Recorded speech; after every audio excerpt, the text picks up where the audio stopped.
Community land trusts are nonprofit membership organizations that take a new approach to ownership of land and housing. The 3 land trust stories in this video show some of the ways that local residents in growing numbers of communities across the United States are organizing to gain control over their land and resources and using the land trust model to create a stock of permanently affordable housing.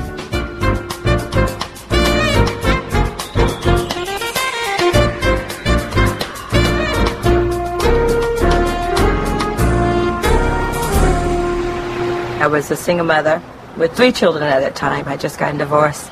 And I was working 2 jobs and trying to go to school and take care of my kids. And the more money I make, the more they ask for. And I remember there were times when I had maybe $15 left over to carry me on to 2 weeks. And I was getting very frustrated with the system of, trying to have a decent place to live. For me, the future was quite bleak. I just couldn't help but think, what I'm going to do this all my life. I can't get ahead this way. I almost felt like, well, maybe I should just quit, go on public assistance, and let them take care of me. Buying a house was never a dream of mine. I never thought that I could ever afford it. But I was sitting in my office one day, and I was going through the newspaper, and I saw an ad in the paper saying that if you want to own a home, here's an opportunity, no money down. I'm like, right, yeah, right. But I felt like, let me take a chance. I'm going to call. I met the executive director, and I said, well, do you have any vacant houses right now? And she said, yes. And she brought me over to Exum Street, and the house was just in repair. But I loved it. I'm a country girl. I love the old houses. I love the front porch. I went inside and it had the high ceilings, and I was like, this is it. This is my house. The organization Linda called was the Durham Community Land Trustees, based in the West End neighborhood in Durham, North Carolina, next to the upscale neighborhood surrounding Duke University. The Durham Land Trust, like many others around the country, was started to improve and preserve the deteriorating local housing stock that had been abandoned by absentee property owners. If you drive through Durham, you'll see there's a lot of houses that are boarded up. And that's because absentee landlords can come in. They know that there are a lot of low to moderate income people that need housing. A lot of substandard houses. They used to be called liquor houses, if you want to put it. And actually, 4 walls, windows, no heat. And people used to come and stay for a little while. The landlords didn't do anything. They never complained. A lot of people don't know that they have a voice to say, I don't deserve to live this way. They can't afford anything better, so that landlords don't have any pressure behind them to fix it up. During the era of about 1950, the elder people started dying out. And then that's when the landlords started moving into this area. Little by little, they took the houses over, and little by little, the younger generation sold the houses and moved out this area, moved north. And little by little, the landlord took the land for little or nothing. What we want now is to make this a more family-type community like we have always had. The land trust got in here, and they did a beautiful job. Somehow or other, they gave the people what they wanted. That was housing.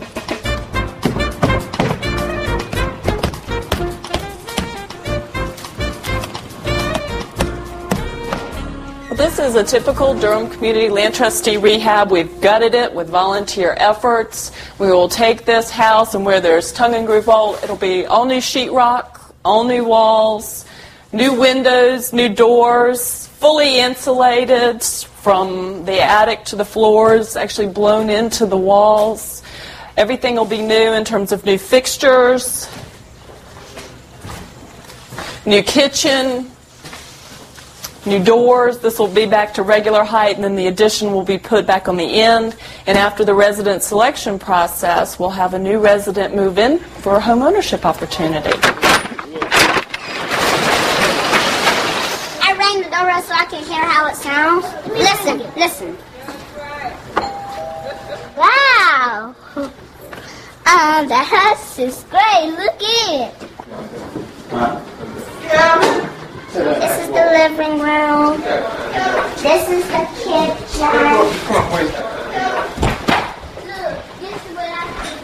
Here's the bedroom. This is my room. Is that where you say you want to be? Yeah. Okay. My old house was falling apart, and my grandma decided to move to a new house. And nobody even want to live there. Come on, pick up one. The Land Trust started work on this street and was invited in by the community with a community march that was organized to board up this house because there were drugs and other illegal activities occurring here that they wanted to restrict, which has been real typical on this street with any of the vacant houses. Since then, we have done 5 rehabs, and over time it's really become a much more stable street. And this is typical on all the streets that we target. If we're able to get 3, 4, 5 houses rehabbed, tends to stabilize with the home ownership. Since the Land Trust has come into this community, things have changed tremendously. We're talking about quality, affordable homes. This is a quality house. Central air, central heat, thermal windows, energy efficient. The Land Trust prides themselves on having quality, not substandards. And the surrounding community has taken note to that. Land trusts reduce the cost of acquiring and renovating their properties and the initial purchase price to homeowners with government subsidies and private donations, including contributions of volunteer labor. I asked them at that time was how much money do I need? About $1,500 to get in the house, to own it. And they were like, yes. They sat down with me and explained to me that I would be purchasing my home, but they would have to retain the ownership of the land. At that particular time, I wanted the house, and when I asked them why did they maintain ownership of the land, they explained to me that the reason they do that is to guarantee lifelong affordability. That should I ever decide to leave this home and move to the traditional market, that they would give this house back to someone who was in the same circumstances I was. I don't own the land, but I have full rights to the land. You know, and the one point I keep telling people, this is not a step. You're not fixed here forever. Should I move on in life, I will leave this house to my children. It will always be affordable to them. You would have the same rights to that land as any other homeowner would. The only difference is that the land trust reserves the first right. If you decided to sell that house, the land trust would have the first right to purchase that house back from you, or we would help you find another low or moderate income person to purchase that house. And the idea behind that is to keep that housing stock permanently affordable, so that way investors or absentee landlords couldn't come in, buy that property, and inflate the cost of rent so that low and moderate income people, would not be able to afford it. If you want to sell your house, there's a resale formula. This formula would give you back what you had invested in the house, plus an inflation factor. But you would not be able to go out and sell that house on the open market at an inflated value. I know that I didn't buy this house to make a profit. I made it to get ahead. I always wanted to give that another person the same opportunity that I did. This is not the traditional market. You have to understand that principle before you buy a land trust house. All right, man, you want to set the table for me? You or your children must live in the property at least 6 months out of the year. I can't decide, well, I want to move to California for 6 months, so I want to sublease it to somebody. That's also part of the ground lease. You cannot do that. Land trust has built-in safety measures, too. It's meant to protect those who really need it, not those who are trying to get over on the system. It's very different from just owning land and a piece of property that's all yours. This is ours, but it's also the community's. And so, we're not in this by ourselves, and we never will be. And if we keep the house and pass it on to our descendants, they won't be in it by themselves either. They will sort of inherit our connection with the neighborhood and with the other land trust houses.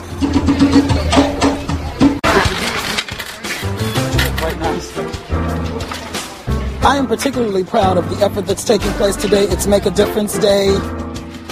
We were concerned about having this house painted because when it was initially developed, there was not a lot of money for the land trust to do things with. And we were concerned about the condition of Miss Yarborough's house, so we decided, why don't we put those two efforts together if it was okay, and people agreed. So we have volunteers from the Volunteer Center here, we have people from the neighborhoods of Southwest Central Durham, and they agreed that they would come together and paint the house. Like about 3 or 4 years that we know it needed something done to it. Land Trust got involved, so we got involved. Teach young boys how to paint. Hi, everybody. When I sell the Land Trust, I don't just talk about the fact that it's done housing. It's more than a housing corporation. It's a resource. For any problems that the community people are having, they bring it to the Land Trust, be it whether there's the streets unpaved, there's no lights, there's safety issues they're concerned about, they bring it to the Land Trust. And you don't necessarily have to be a Land Trust owner or a tenant or leasee, as we call them. You can be anybody in the community because the Land Trust is a community organization. It's there for the entire community. You have vagrants to go in, drug dealers. We deal with all those issues. We take it to the city, we take it to the city council, we take it to the city police, bring in all the big minds and all the big wigs in Durham to say these are issues we need to deal with. Banks weren't really sure how we could guarantee money on a regular basis. I mean, we knew we could because we've been doing it all that time, but we looked very strange on paper.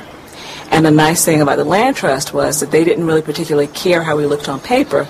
They cared that we were interested in trying to own a home, and that they would give us an opportunity to prove to them that we could actually manage our finances so that we could afford the home. And it was nice because through the Land Trust we were able to spend about 3 years getting ourselves pretty much back on our financial feet. We went into credit management and paid off all of our debts in about 2.5 years, which was no small feat. So that when we actually purchased the home, our debt-to-income ratio was very, very, very pretty. And that wouldn't have happened without the Land Trust. And I think the more we do outreach to the community and really, like I said, try to stay with people, then they're willing to come because they really feel like you have a genuine interest in them. I feel that we've had more success this year. We had our annual meeting, and we had great participation from the leaseholders, and there were some renters there. The Land Trust board is made up of a third residents, a third people in business, and then a third people in the community at large. The membership is made up of anyone who's willing to support our cause, and we have quite an extensive membership and people that support the work that we do. I finally found somebody that cared enough to say, you deserve this. Just because you're not making a lot of money doesn't mean you don't deserve the same opportunity that other people who can afford to go out into the traditional market. And it touched my heart so that I felt like, here are a group of people that don't know me, that don't know nothing about me, and I want to give something back too. So they asked me to join the board. I always remember the first meeting I went through. They were dealing with business of, down dealing with the city council, and they were using all these abbreviations, CBGA money and QID money, and I'm sitting in this meeting saying, how am I supposed to be a part of this meeting as a community person who knows nothing about housing?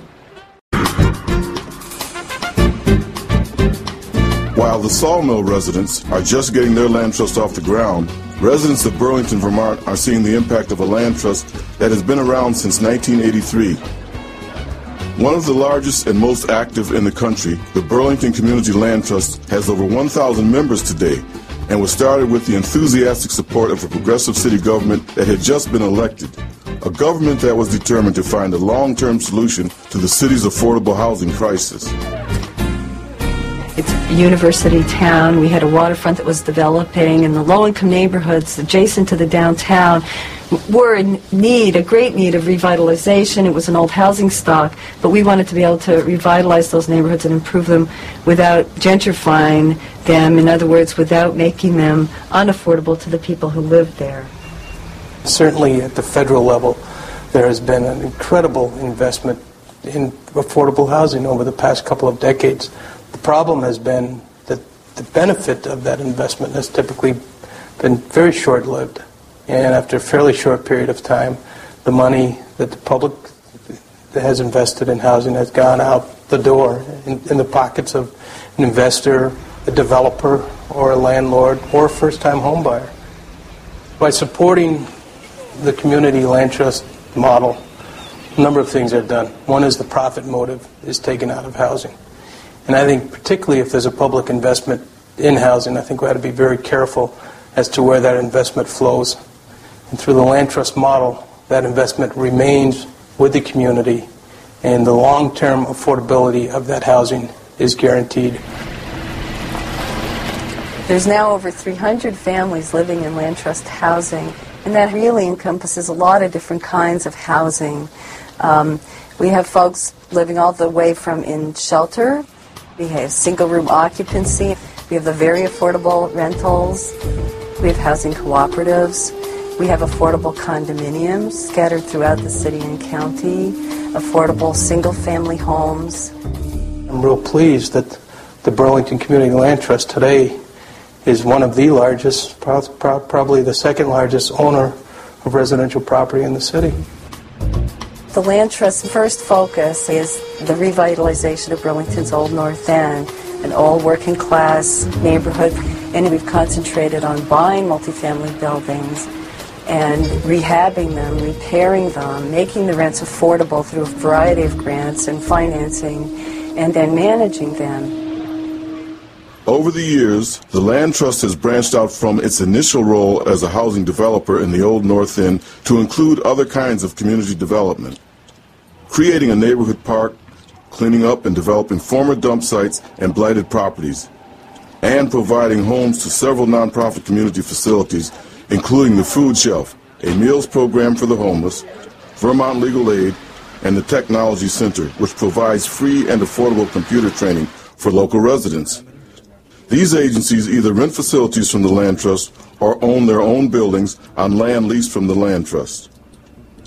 There's a sense in the community, I hear bankers saying this, hear people in the chamber saying this, that you can see a difference in the Old North End because of the Burlington Community Land Trust, and we're very proud of that. Outside of the Old North End, the Land Trust has done other kinds of development as well, including single-family homes in the suburbs and rural areas on the outskirts of Burlington, and even condominiums right on the spectacular Lake Champlain waterfront. And right next door to that building, recently were developed condominiums that are selling for up to $300,000, or sell all for under $100,000. The Burlington Community Land Trust offers another option. Over a dozen housing co-ops where residents jointly own their own buildings with other co-op members. The Flint Avenue Co-op was the first big new construction co-op. It's mixed income from very low income with rental subsidy all the way up to market. It's a very successful co-op in terms of the folks managing themselves and managing their management company. It's like a flagship co-op. Oh, it reduced the cost of housing. The Land Trust owns the land, and the cost to the people that are using the housing is reduced considerably. Well, I have here a two-bedroom apartment, and I have a little backyard, which is really very nice because you can get, in a small place, you still can grow flowers and also some tomatoes and so on. I have a two-bedroom very similar to what Crystal has. She has one more window than I do. Because I walk straight. Essentially, we were not supposed to succeed because we were dealing with welfare mothers, we were dealing with single moms, we were dealing with quote-unquote moderate and low-income people. And those people are not supposed to know how to run things. And we're successful. The Land Trust came into this rather quietly and is still quietly involved in that they own the land and we sit on the land. And in a sense, there's kind of a very silent partner.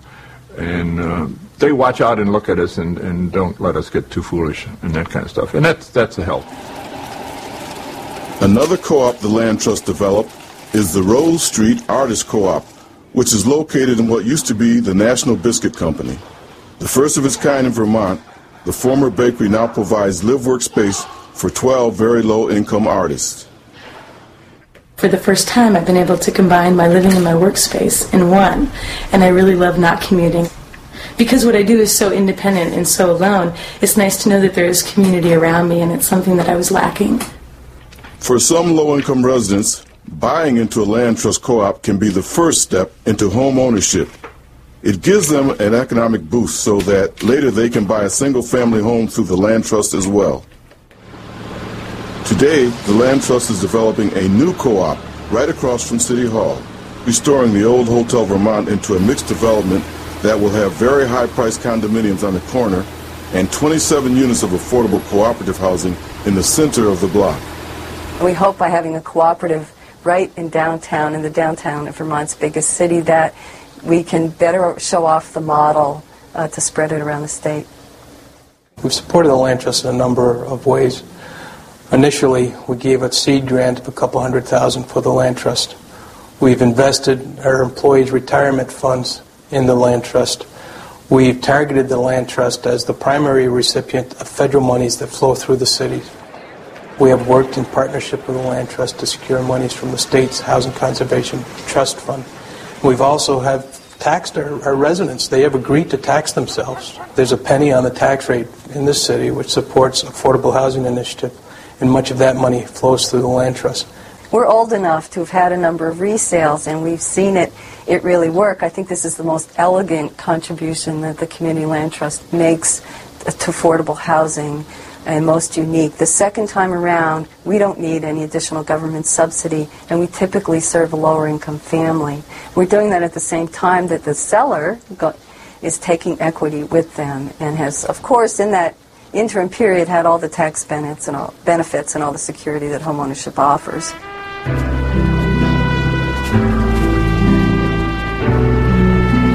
Housing is not something that should be traded and sold as stocks or gold or pork bellies, but it should be treated differently. So it's a very conscious statement of public policy. We attempted to decommodify the housing stock. So rather than government doing all the thinking, people who own their own homes, many of them for the first time, are true stakeholders and have some control over their destiny.